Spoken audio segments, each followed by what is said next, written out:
Kraków, 10 kwietnia 1525 roku. Rynek główny tętni życiem, jakiego to miasto nie widziało od dekad.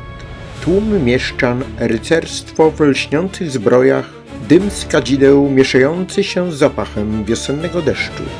Na podwyższeniu zasiada on, Zygmunt I, król Polski z Bożej łaski, potężny, siwy, budzący respekt. Przed nim klęka Hohenzollern, ostatni wielki mistrz zakonu, który przez wieki był sennym koszmarem Polski. Większość z nas ma ten obraz przed oczami. Jan Matejko namalował go tak, że czujemy dumę. Widzimy potęgę korony i upokorzenie wroga.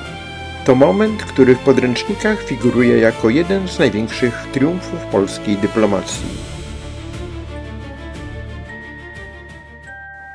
Ale co jeśli ten dzień wcale nie był zwycięstwem?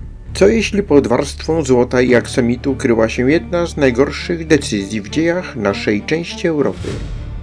Dziś odłożymy na bok podręcznikowe mity. Spojrzymy na hołd pruski nie jako na ceremonię, ale jako na bombę z opóźnionym zapłonem.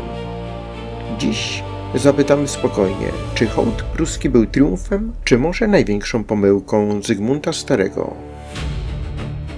Zygmunt Stary w naszej pamięci to mądry starzec na banknocie 200-złotowym, ale współcześni mu nie zawsze byli tak łaskawi. W źródłach z epoki obok przydomku Stary pojawia się inny, znacznie mniej pochlebny – leń. Dlaczego? By zrozumieć ten surowy osąd, musimy cofnąć się do roku 1521. Polska właśnie zakończyła ostatnią wojnę z zakonem krzyżackim.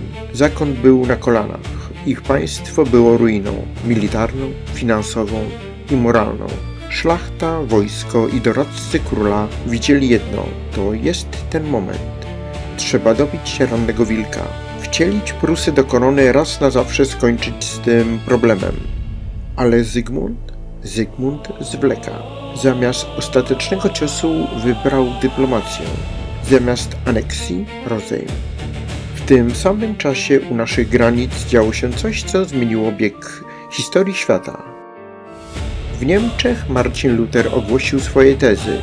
Europa zaczęła pękać na tle religijnym i tu pojawia się nasz główny antagonista. Albrecht Hohenzollern, człowiek niezwykle inteligentny, bezwzględny i, co najważniejsze, potrafiący wyczuć wiatr zmian. Albrecht zrozumiał, że jako mistrz zakonu katolickiego jest skończony, ale jako świecki książę mógłby zbudować coś nowego. Podpowiedź przyszła od samego Lutera. Zrzuć habit, ożeń się i przyjmij ziemię zakonne na własność. Sukces protestantyzmu w Prusach nie był tylko kwestią teologii. To była wielka operacja finansowa. Albrecht jeszcze wczoraj leżał krzyżem w kościele. Pozował na gorliwego katolika, a chwilę później zrzucił zakonny płaszcz i przeszedł na protestantyzm. Czy naprawdę mu chodziło o wiarę? Trudno w to uwierzyć. Tu nie chodziło o żadne nagłe nawrócenie, o wewnętrzną przemianę czy religijne uniesienia. Tu chodziło o coś znacznie bardziej przyziemnego. O majątek, władzę i złoto.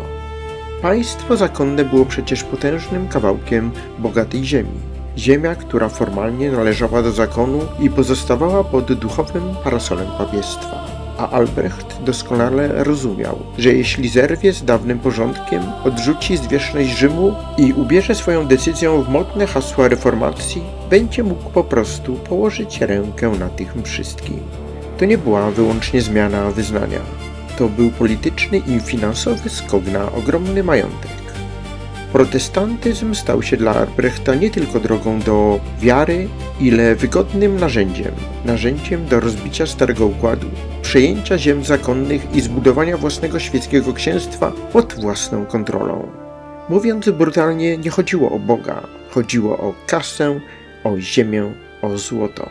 A religia stała się tylko zasłoną dymną dla wielkiej grabieży ubranej w słowo o reformie i nowym porządku. Albrecht Hohenzollern dokonał czegoś, co dziś nazwalibyśmy wrogim przejęciem.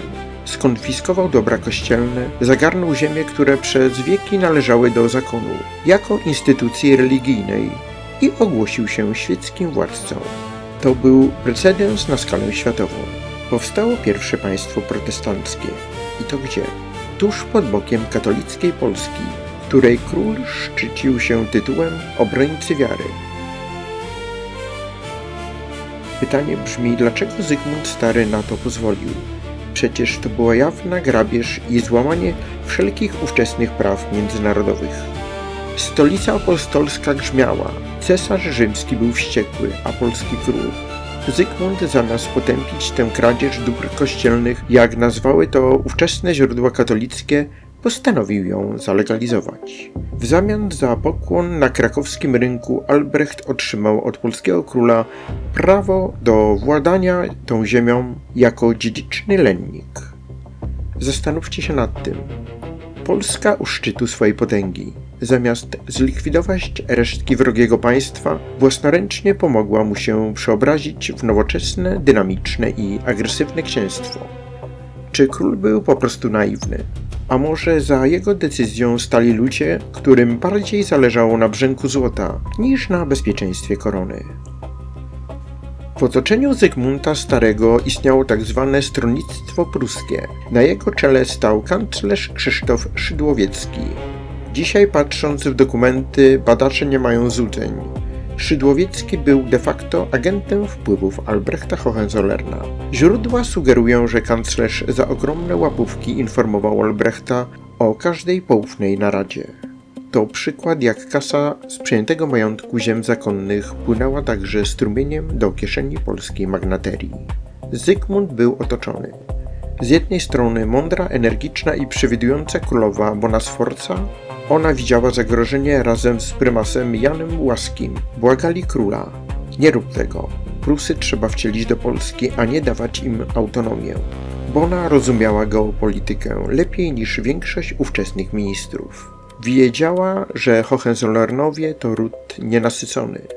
Z drugiej strony był Szydłowiecki i jego poplecznicy, czerpiący korzyści finansowe z rąk Albrechta, szepczący królowi do ucha o pokoju za wszelką cenę, o tym, że Albrecht będzie wiernym wasalem. Niestety król, czy to z racji wieku, czy z wrodzonej niechęci do radykalnych rozwiązań, posłuchał zdrajców, a nie własnej żony. Decyzja zapadła wbrew opinii szlachty, która chciała ostatecznie rozwiązać kwestię krzyżacką. Kiedy wieści o traktacie krakowskim rozeszły się po Europie, w Rzymie i Wiedniu zapanowała konsternacja. Zygmunt Stary, król katolicki, właśnie uznał państwo heretyckie. Papież widział w tym bombę z opóźnionym zapłonem i miał rację. Traktat nie tylko dawał Albrechtowi ziemię, ale dawał mu też coś cenniejszego – czas i legitymizację. Prusy książęce stały się autonomicznym organizmem. Albrecht zyskał miejsce w polskim senacie, wpływ na polską politykę wewnętrzną i, co najważniejsze, prawo do swobodnego budowania własnej siły pod parasolem ochronnym Polski. Polska wzięła na siebie rolę ochroniarza dla kogoś, kto w przyszłości miał ją wymazać z mapy. Współcześni historycy zauważają paradoks. Hołd pruski uniezależnił Prusy od cesarza i papieża, ale tylko pozornie uzależnił je od Polski. W rzeczywistości stworzyliśmy bezpieczną przystań dla pruskiego, zmilitaryzowanego ducha, który przez kolejne stulecia karmił się nienawiścią do wszystkiego, co polskie. To tutaj na tych ziemiach wykuwała się mentalność pruskich Junkrów. To tutaj narodziła się późniejsza potęga Berlina. Wróćmy na chwilę do obrazu Matejki. Albrecht klęczy, ale spójrzcie na jego twarz w interpretacji mistrza. Jest w niej coś zuchwałego, jakby wiedział, że ten gest to tylko teatr. Mała cena za przetrwanie i przyszłą wielkość. Dziś z perspektywy czasu hołd pruski bywa nazwany zdradliwym pokłonem. Zygmunt Stary kupił Polsce kilkadziesiąt lat pozornego spokoju na północy, ale cena była przerażająca. To właśnie z tego zalążka, z tej decyzji w 1525 roku wyrosło królestwo, które 250 lat później stało się głównym architektem rozbiorów Polski. Czy można było tego uniknąć? Gdyby Zygmunt posłuchał Bony Sforcy, gdyby wykazał się energią, a nie lenistwem, historia Europy mogłaby potoczyć się zupełnie inaczej. Prusy mogłyby być po prostu kolejną polską prowincją jak Mazowsze czy Małopolska. Historia uczy nas, że symbole bywają mylące. Hołd, który wygląda na triumf, w rzeczywistości był kapitulacją przed dalekowzroczną polityką Hohenzollernów. Polska własnymi rękoma wychowała sobie pod bokiem jadowitego węża. To, co miało wyglądać na triumf, stało się początkiem przyszłego zagrożenia. Hołd pruski nie był końcem problemu, lecz chwilą, w której zasiano ziarno późniejszej katastrofy. W czasie potopu Prusy książęce pokazały już swoje prawdziwe oblicze, przyłączając się do Szwecji przeciwko Rzeczypospolitej. Ten sam mrok widać w losie Krystiana Ludwika Kalksteina, pierwowzoru pułkownika Dowgirda z Czarnych Mur, człowieka, który próbował przeciwstawić się rosnącej potędze Prus i zapłacił za to wysoką cenę.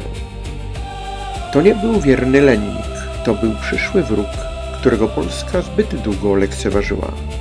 Dziękuję za wysłuchanie dzisiejszego odcinka.